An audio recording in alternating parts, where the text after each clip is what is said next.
Hey guys, this is Shayna from The Savvy Professor.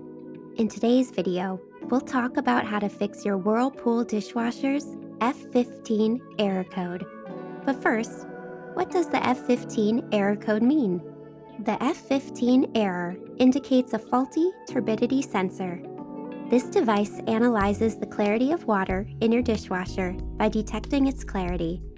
The following are some of the common causes of the F15 error code. A faulty turbidity sensor. Now, let's look at the best solutions you can apply to fix the F15 error code. Replace the turbidity sensor. Disconnect your dishwasher's power. Remove the outer door panel. To do this, open the door and uninstall the screws along the edge that secure the outer panel.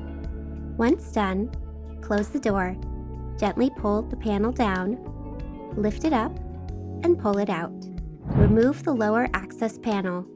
To do this, rotate the fasteners counterclockwise and remove them. Once done, pull out the access panel and sound dampening pad.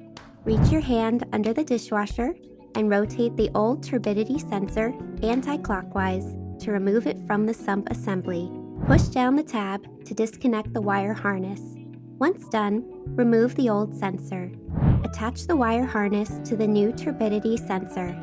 Once done, align it to the sump assembly and turn it clockwise to secure it in place. Realign the lower access panel and sound dampening pad. Secure using the fasteners. Align the outer door panel to the hinges. Slide it up, open the door, and fasten the screws. Restore power to your dishwasher and test it. Thanks for watching.